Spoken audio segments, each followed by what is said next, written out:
అదే RTV app వార్తల్ని క్షణాల్లో చదివే అవకాశం ఉంటుంది. ఒక న్యూస్ పేపర్, ఒక టెలివిజన్ ఛానల్ మీ చేతుల్లో ఎప్పుడూ ఉంటాయి. తెలంగాణ నయాగారాగా పిలుచుకునేటువంటి బొగతా జలపాతంలో ఒక యువకుడు గల్లంతైన విషయం ఒక భయాందోళనకు గురి చేస్తున్నటువంటి పరిస్థితి. ఇప్పటికీ ఇక్కడ 7 సభ్యుల బృందము వరంగల్ నుండి బయలుదేరి ఈరోజు ఉదయం బొగతాకు చేరుకున్నారు. అక్కడికి వెళ్ళిన తర్వాత పర్యాటక ప్రాంతాలన్నీ చూసుకున్న తర్వాత అక్కడ సేద తీరేటువంటి సమయం కూడా వచ్చింది. కానీ అక్కడ నిన్నటి వరకు ఒక ఉధృతంగా ప్రవర్తిస్తున్నటువంటి బొగతా జలపాతంలోకి అధికారులు నిన్నటి వరకు ఎవరిని అనుమతించలేదు.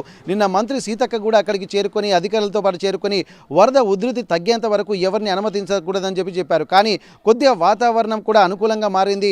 ఈరోజు పర్యాటకుల తాకిడి మొదటి రోజు పెరగడంతో ఇక్కడ అధికారులు అలాగే ఇక్కడ ఉన్నటువంటి ఒక రెస్క్యూ టీం కూడా కొంత ఉపశమనంగా భావించి వారికి అనుమతించారు. స్నానం చేయడానికి వెళ్తున్నటువంటి సందర్భం కూడా ఇక్కడ బొనగాని జశ్వంత్ అనేటువంటి ఒక యువకుడు, అంటే 7 సభ్యుల బృందంలో ఇంటర్మీడియట్ అయిపోయినటువంటి ఒక బొనగాని జశ్వంత్ అనే యువకుడు అక్కడికి వెళ్ళాడు.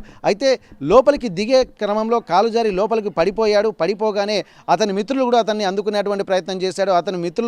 ఇతను కూడా అతను గట్టిగా పట్టుకునేసరికి అతను కూడా లోపలికి వెళ్ళబోయాడు. కానీ మిగిలిన మిత్ర బృందం కూడా ఇంకో అతన్ని కూడా పైకి లాగడంతో ఇక్కడ అతనికి లింక్ కట్ అయిపోయి జశ్వంత్ లోపలికే పడిపోయాడని చెప్పి అక్కడ ఉన్నటువంటి వాళ్ళ ఫ్రెండ్స్ చెప్తున్నారు. ఇప్పటికీ దాదాపు బొగతా జలపాతానికి మొదటి రోజే ఇక్కడ పర్యాటకంగా ఎంతో ఆహ్లాదకరంగా ఉంటుంది. జలపాతాన్ని చూసి కనువిందు చేయాలి, మేము బొగతా జలపాతానికి వెళ్ళాలన్నటువంటి ఒక ఉత్సాహంతో ఉన్నటువంటి యువకులకు మాత్రం ఈరోజు మాత్రం ఒక పెను ప్రమాద ఘంటికలు సూచించినట్టుగా తెలుస్తుంది. దీనికి సంబంధించి ఇప్పటికే పర్యాటకంగా కూడా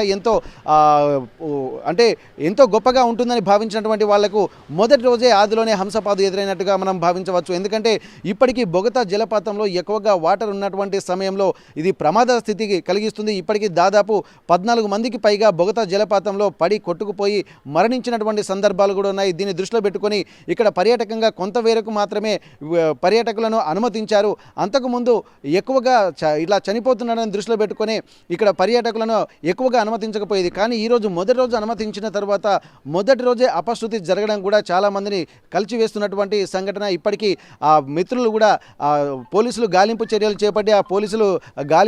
చేపట్టిన తర్వాత డెడ్ బాడీని మాత్రం బయటికి తీశారు.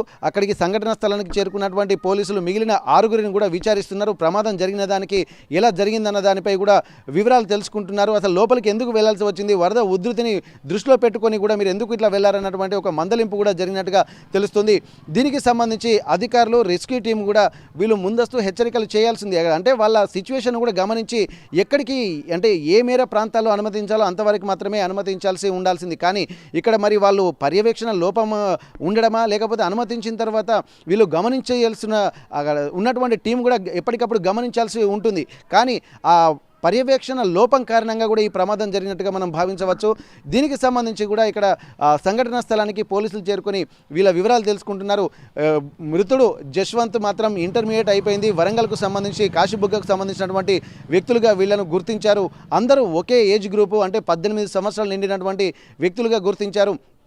వీరు ఈరోజు ఉదయమే అక్కడికి వెళ్ళి అంటే పర్యాటక ప్రాంతంగా బొగతా జలపాతాన్ని ముందే చూసి ఇప్పుడు నెక్స్ట్ అకాడమిక్కి బీటెక్లో వెళ్ళాల్సినటువంటి అవసరం అయితే కనిపిస్తుంది. వారు కూడా వాగ్దేవి కాలేజీలో కూడా చేరుదామని భావించినట్టుగా అక్కడ ఉన్నటువంటి ఆర్టీవీ రిపోర్టర్ కూడా చెప్పినట్టుగా తెలుస్తుంది. ఇక్కడ మొత్తానికైతే ఈ ప్రమాదపు విషయాలను కనుక్కున్న తర్వాత అంటే ప్రివెంటివ్ మెజర్స్ లేకుండా, ముందస్తు ఆలోచన లేకుండా వీళ్ళు లోపలికి పోయి పెను ప్రమాదాల బారిన పడుతున్నారు. గతంలో కూడా సెల్ఫీలు తీసుకుంటూ కూడా ప్రమాదాల బారిన పడి దీంట్లో అంటే ఇదే బొగతాలో చనిపోయినటువంటి వాళ్ళు ఉన్నారు. ఇప్పటికీ 14 మందికి పైగా చనిపోయారు. గత సంవత్సరం మాత్రమే ఎలాంటి ప్రమాదం జరగకుండా ఉంది. కానీ అదే ఉత్సాహంతో ఈసారి పర్యాటక ప్రాంతంగా కూడా ఎంతో డెవలప్ చేద్దామన్నటువంటి ఆలోచనలతో ఉన్నటువంటి పర్యాటక వ్యవస్థ కూడా ఈ సంఘటనతో కొంత అవక్కు కావాల్సినటువంటి పరిస్థితి నెలకొంది. ఎందుకంటే ముందస్తు జాగ్రత్తలు తీసుకుంటే పర్యాటకుల కనువిందు చేసే విధంగా ఉంటుంది. కానీ ఇక్కడ వీళ్ళు తీసుకున్నటువంటి చర్యలు నాసిరకంగా ఉన్నాయి. అసలు పట్టింపు లేని విధంగా ఉన్నదానికి మొదటి రోజే ఇక్కడ సాక్ష్యంగా నిలిచింది. నిన్న మంత్రి మంత్రి సీతక్క కూడా ప్రత్యేకించి హెచ్చరించారు. ఎందుకంటే వరదలు ఎక్కువగా ఉన్నప్పుడు బొగతా జలపాతం ఉధృతి ఎక్కువగా ఉన్నప్పుడు లోపలికి ఎవరిని అనుమతించకూడదు, ఏ ప్రమాదం జరిగినా తీవ్ర చర్యలు ఉంటాయని చెప్పి హెచ్చరించినప్పటికీ కూడా వీరు పెడచెవిన పెట్టినట్టుగానే మనకు తెలుస్తుంది. ఎందుకంటే లోపలికి అనుమతించినప్పుడు వారి పర్యవేక్షణ కూడా ఉండాల్సినటువంటి అవసరం ఉంది. ఒకవేళ ఎవరైనా లోపల పడిపోగానే తీసుకొచ్చే విధంగా అక్కడ రెస్క్యూ టీం కూడా రంగంలోకి దిగాల్సి ఉండి సిద్ధంగా ఉండాల్సింది. కానీ చనిపోయేంత వరకు ఇక్కడ పరిస్థితులు ఉన్నాయంటే వీరి నాసిరకమైనటువంటి పర్యవేక్షణ ఉన్నట్టుగా మనకు స్పష్టంగా తెలుస్తుంది. ఏది ఏమైనప్పటికీ మొదటి రోజే ఇలాంటి ప్రమాదం జరగడాన్ని కూడా తీవ్రంగా పరిగణించాల్సినటువంటి అవసరం ఉంది. రెస్క్యూ టీం కూడా అక్కడ ఏం చేస్తున్నారు, ఇక్కడ ఉన్నటువంటి వాళ్ళ బృందం అంటే ఉద్యోగాలు కూడా అక్కడ కొంతమంది నియమించారు, కొంతమంది పోలీసులు కూడా అక్కడ నియమించారు. కానీ ఇప్పటి వరకు కూడా వాళ్ళ నుండి అంటే ప్రమాదం జరిగిన తర్వాత కాపాడిన దాఖలాలు కూడా అంటే మృతుల సంఖ్య పెరిగింది కానీ కాపాడిన వారి సంఖ్య మాత్రం తగ్గడాన్ని ఇక్కడ మనం ప్రత్యేకించి చూడాల్సినటువంటి అవసరం అయితే కనిపిస్తోంది.